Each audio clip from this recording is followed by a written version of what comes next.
This is a love reading for Leo for January 2018. Okay, so what I see is that you may have had a pattern with someone that either you used to be married to, you thought about getting married to, or you were proposed to, like you were engaged, where you had sort of like you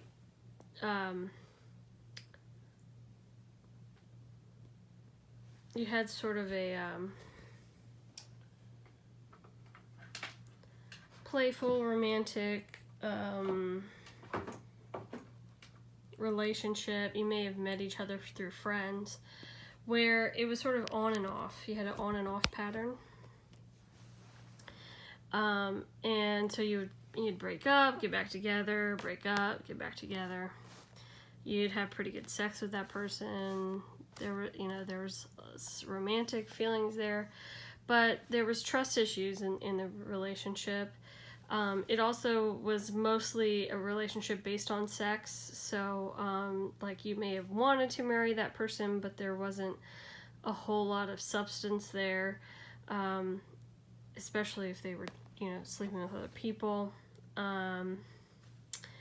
And what I see is that you separated yourself, or you will separate yourself from this person for good. Like you will finally put an end to this sort of on and off pattern, because it's not healthy, and it holds you back from meeting the right person for you. So what I see is that once you do this sort of separation, and if you haven't met anybody yet, like you're gonna meet someone and have this sort of on-off thing for a while, and then you'll separate from them, and then you'll just have to stay optimistic about your love life, and you'll probably lean on your friends to go out and try to meet new people, and just take that time to be single until you can find someone that is a better fit.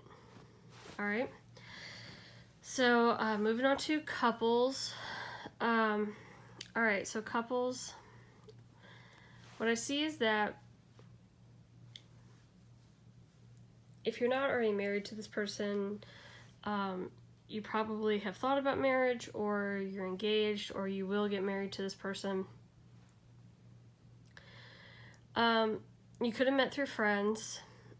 What I see is that it's a good relationship. You have a lot of romantic feelings. The sex is very good. You have a playful relationship, which is nice. But what I see is that there could be a lot of sort of like disconnecting and then reconnecting, disconnecting and then reconnecting. It's on-off pattern. And it's not like you're breaking up. It's not a breakup. It's more like, something was said, something that, that pissed you off, or there was a disagreement, or there was something where fear played into the situation.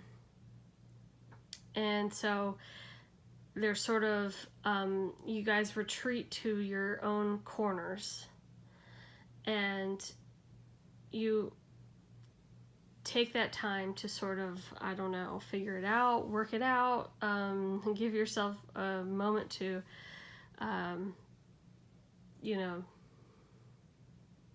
do your own thing, to get,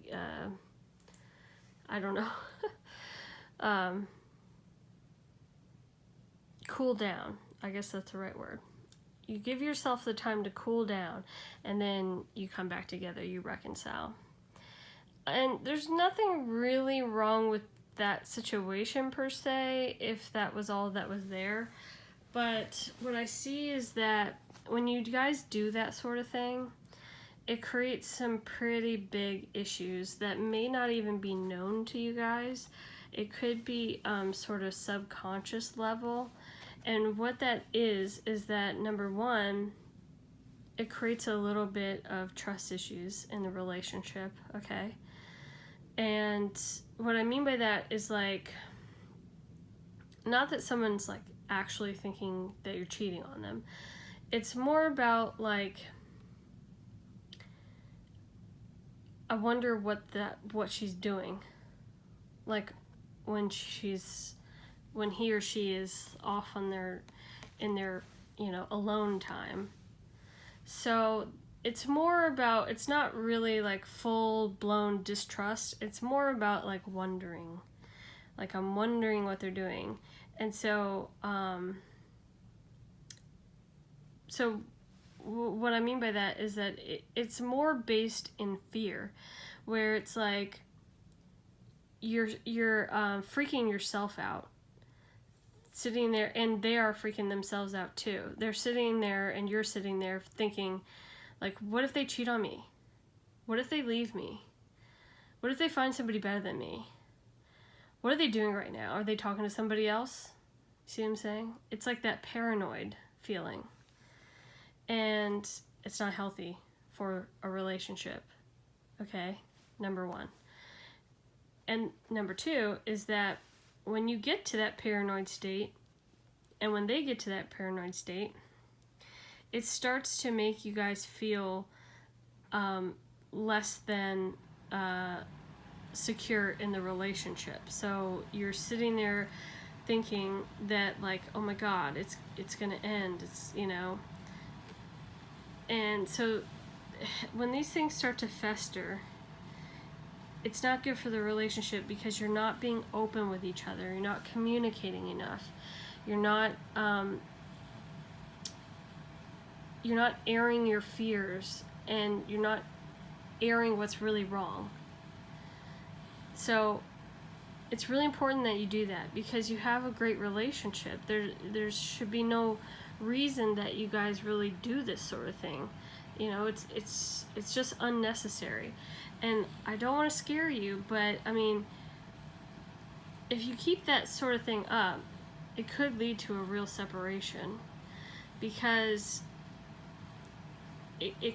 that paranoia feeling could lead somebody, either you or the other person, to do a preemptive strike and say, well, I don't know what they're doing. They could be cheating on me, so I'm not going to get hurt, so I'm just going to leave them. So it just breeds this very bad situation where it's unnecessary, because all you need to do is communicate with each other in order to fix that sort of problem, and come to some sort of agreement where you guys don't need to do this, where you don't need to cool down or walk away, or and not speak.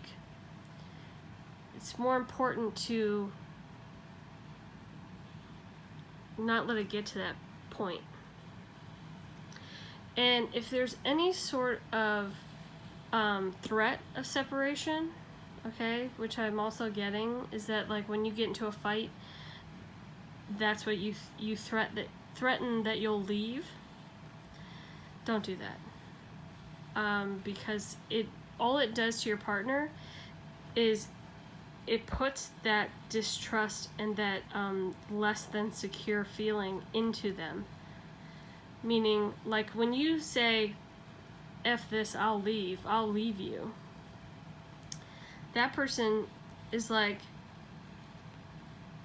wow, like, why is this so easy for them to throw away? Or do they have somebody else? Do they just not give a shit? Do they not love me? Like, so it could breed a situation that it just makes more paranoia, and then it could blow up in your face, because you would be threatening to leave. This person could get so distrustful and paranoid that they might say, okay, well, I guess it's over then. You see what I'm saying? So really do all you can to not let it get to that place, okay? And if you need to lean on your friends for advice, please do that, because you know, in order to find ways to not, you know, do this sort of thing where you guys disappear on each other.